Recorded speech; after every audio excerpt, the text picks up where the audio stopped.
Hello बच्चों, स्वागत है आपका अपने चैनल एके मंत्रा पर।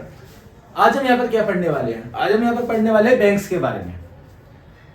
अब आप भी सोच रहे होंगे कि मैथमेटिक्स से बैंक्स पर कैसे आ गए, तो वो आपके लिए प्रोसेस में है। वीडियोस आपके लिए मैथमेटिक्स की वीडियो लाई जा रही हैं। अब आपके लिए कुछ ऐसी वीडियो लाई जाएंगी जो आपके क्लास 11 12 कॉमर्स में आपको भरपूर हेल्प करे और आपको उसके लिए एक अच्छा मटेरियल दे।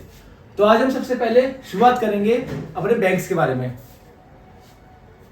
आप सभी कभी ना कभी बैंक गए होंगे या फ्यूचर में जाने वाले हैं। आजकल आप कभी भी गली मोहल्ले से बाहर निकलेंगे तो आपको कोई ना कोई बैंक की ब्रांच दिख जाएगी। लेकिन ये बैंक काम कैसे करते हैं, इन बैंकों का अस्तित्व क्या है, एग्जिस्टेंस क्या है, या इन बैंकों को हम जानते किस तरह से, क्या काम करते हैं ये बैंक्स, कितने तरह के होते हैं बैंक्स, ये सभी सवाल आपके दिमाग में आते होंगे। और सबसे बड़ी बात, हमें क्यों पढ़ना है बैंक के बारे में? तो बच्चों, हमें पढ़ना है बैंक के बारे में सिर्फ एक चीज के लिए, जो कि बैंक का काम है। वैसे काम बहुत सारे हैं, लेकिन एक मेन वो डील करता है कैसे, फाइनेंशियली। तो सबसे पहले हम बात करेंगे बैंक्स के बारे में। बैंक्स हैं क्या? What is a bank? तो what is a bank? Bank is a financial institution.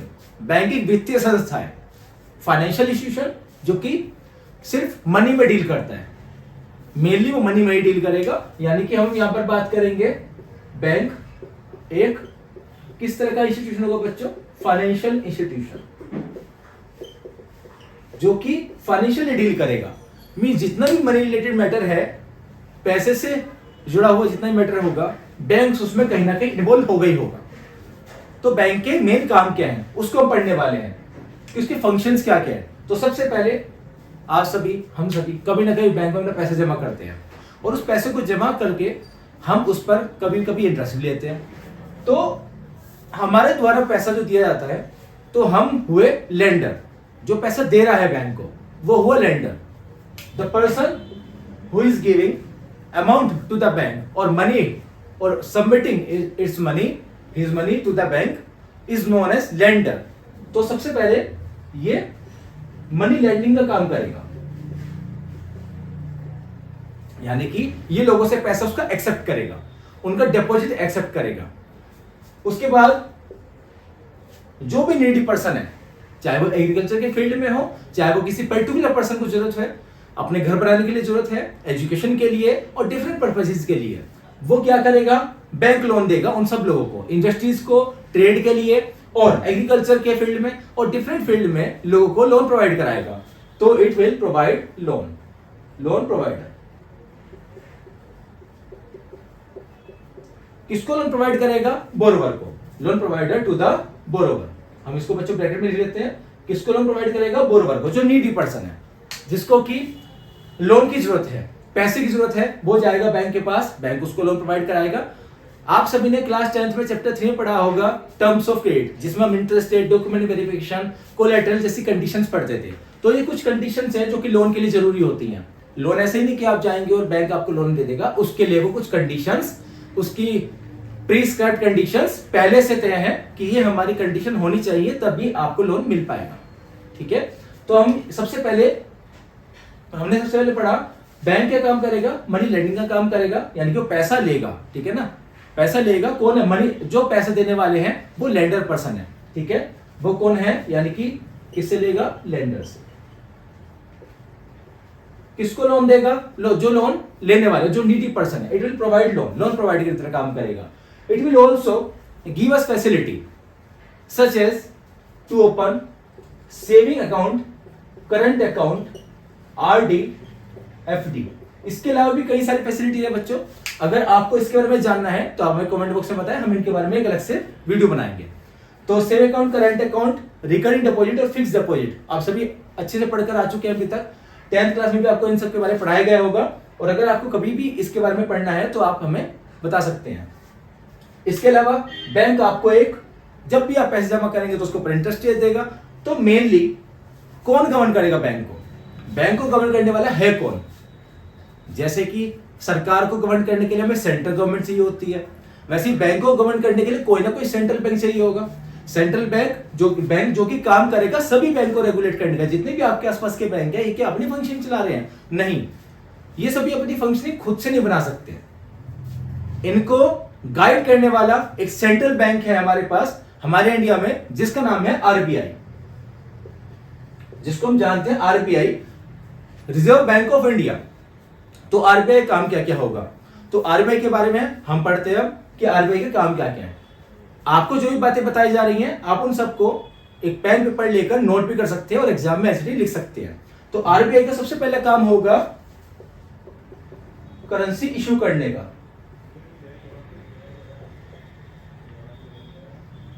सबसे पहले काम करेगा आरबीआई करेंसी इशू करने का। करेंसी इशू करने का काम हर किसी को तो नहीं दे सकते, किसी बैंक को आपने करेंसी इशू करने का काम दे दिया नहीं, तो ये आरबीआई करेगा। आरबीआई सिर्फ 1 रुपी कॉइन और 1 रुपी नोट के सिवाय सारी करेंसी प्रिंट करेगा। ये जो भी छोटी मोटी करेंसी होंगी, 1 रुपी से ऊपर के सारे नोट, सारे कॉइन, जितने भी प्रिंट करेगा, जितने भी बनाएगा, जितने भी जनरेट करेगा मनी, वो सब आरबीआई करेगा। दूसरा काम जो होगा इसका, ये गवर्नमेंट का बैंकर है, गवर्नमेंट के बैंकर की तरह काम करेगा। इसके बाद सभी बैंकर का बैंक है, बैंकर ऑफ ऑल बैंक्स।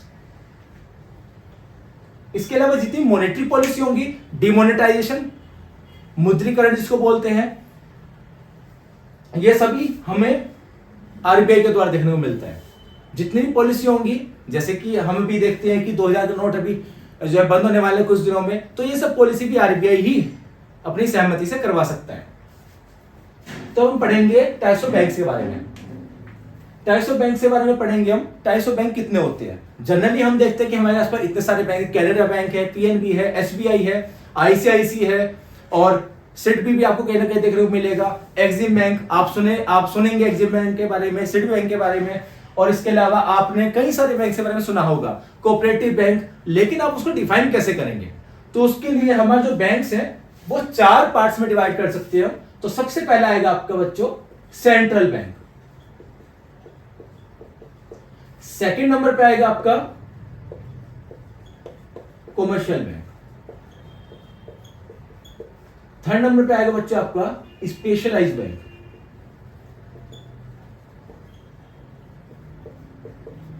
और फोर्थ नंबर पे आएगा बच्चों आपको कोऑपरेटिव बैंक।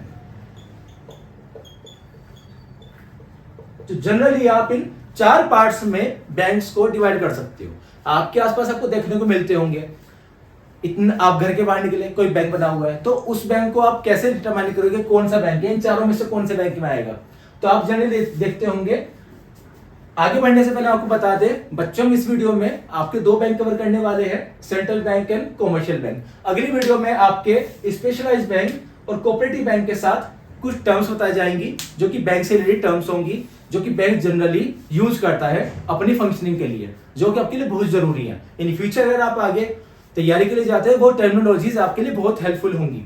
तो सबसे पहले हम बात करें सेंट्रल बैंक के बारे में। सेंट्रल बैंक काम क्या करेगा? देखिए, जैसे कि इसके नाम में सेंट्रल बैंक, नाम से ही साफ जाहिर हो जाता है कि ये सबके सभी बैंक की जितने भी फंक्शन है उस सबको सेंट्रलाइज करेगा, यानी कि उन सबको देखेगा। जितने भी काम करेंगे बैंक्स, उन सबकी कंट्रोलिंग करने का काम करेगा सेंट्रल बैंक। तो भारत में सेंट्रल बैंक है कौन सा? तो जैसे कि बताया गया था RBI centralise all the banks running in the country. जितने भी कंट्री में बैंक चल रहे हैं उन सबको चलाने का काम कौन करेगा? आरबीआई करेगा। तो आरबीआई हमारा सेंट्रल बैंक की तरह काम करेगा। हमारा आरबीआई कौन सा बैंक होगा? Central bank. हर किसी कंट्री का अपना एक सेंट्रल बैंक हो सकता है। जैसे कि आप देख सकते हो कि इंडिया में आरबीआई है, डिफरेंट कंट्री में डिफरेंट नेम से भी हो सकते हैं ये। तो इंडिया में इसका नाम है RBI, reserve bank of India. जो आरबीआई है 1949 में पूरी तरह से इफेक्ट में आ गया था, जब इसको पूरी तरह से सेंट्रलाइज करने की अथॉरिटी दे दी गई 1949 में सभी बैंक्स को। तो सबसे पहले हम बात करेंगे आरबीआई के बारे में। आरबीआई के फंक्शन हमने यहाँ पढ़े थे, करेंसी को इशू करना, गवर्नमेंट का बैंकर है और सभी बैंक को कंट्रोल करता है। इसके अलावा डिमोनेटाइजेशन जैसी पॉलिसी और जितने भी फाइनेंशियल मैटर होंगे वो आरबीआई के कहीं ना कहीं निगरानी में ही किए जाएंगे। कॉमर्शियल बैंक्स, तो कॉमर्शियल बैंक काम क्या करता है? कॉमर्शियल बैंक आपका जो जनरल पब्लिक है, आप सब, हम सब जितने भी अकाउंट्स खुलवाते हैं, जितने भी अकाउंट हम ओपन कराते हैं, जनरली कॉमर्शियल बैंक में ही कराते हैं। तो कॉमर्शियल बैंक को हम मेनली हम 2 पार्ट्स में डिवाइड करेंगे। पहला होगा पब्लिक सेक्टर बैंक और दूसरा होगा प्राइवेट सेक्टर बैंक।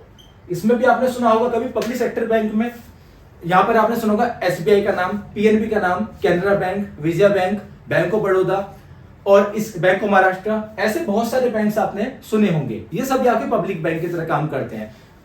ये सारे के सारे बैंक आपके पब्लिक बैंक की तरह काम करते हैं। जैसे हम एग्जांपल यहां पर देख लेते हैं, पीएनबी, एसबीआई,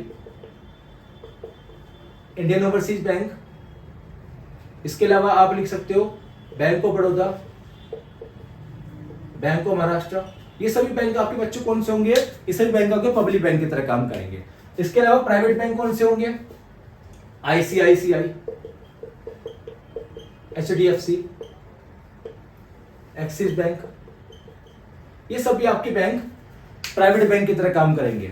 तो बिल्कुल आपको समझ आएगा कि हमें कैसे डिफाइन करना पड़ेगा कौन सा बैंक सेंट्रल है और कौन सा बैंक कॉमर्शियल है। इसके अलावा सेंट्रल और कॉमर्शियल में और भी डिफरेंस है। सेंट्रल बैंक हमारा एपेक्स बैंक की तरह काम करता है। अब एपेक्स आपने सुना होगा अपनी छोटी क्लासेज में, 8th क्लास में, 9th क्लास में, एपेक्स का मतलब क्या होता है। जैसे हमें जुडिशरी में एपेक्स होती है सुप्रीम कोर्ट, यानी कि वो सबसे बड़ी कोर्ट है, ऐसे ही हमारे यहाँ सेंट्रल बैंक एक एपेक्स बैंक की तरह काम करता है।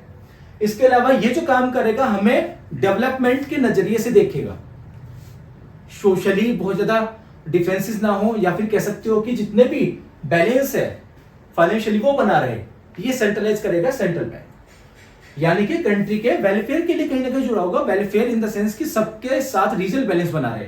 लेकिन कॉमर्शियल बैंक अपने प्रॉफिट मैक्सिमाइजेशन की तरफ ध्यान देगा।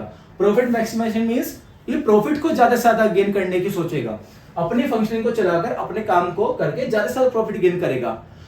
तो ये आपका मेन अंतर आता है इन दोनों के बीच में, कॉमर्शियल बैंक और central bank. Public dealing mainly हम करते हैं कॉमर्शियल बैंक के साथ, लेकिन उन सभी का एक अपर बैंक है जो उसको कंट्रोल कर रहा है, सेंट्रल बैंक। अभी अगर आपको इससे जुड़े हुए और कुछ बातें जाननी है तो हमसे कमेंट बॉक्स में पूछ सकते हैं, और अगली वीडियो में हम लेकर आएंगे स्पेशलाइज्ड बैंक और कोऑपरेटिव बैंक, और इसके साथ ही जैसे हम बता चुके हैं कुछ और टर्म्स एनबीएफसी के बारे में पढ़ने वाले हैं, आरटीजीएस, एनईएफटी, सभी मेन जो भी फंक्शन है बैंक के वो सब पढ़ने वाले हैं। समझना है चीजों को, रटना नहीं है, क्योंकि रटोगे एक बार दोबारा याद नहीं कर पाओगे, समझोगे 1000 बार भी लिख दोगे उसको। आपको यहां पर समझना है चीजों को कि किसका काम क्या है। थैंक यू सो मच बच्चों, मिलते हैं अगली वीडियो में।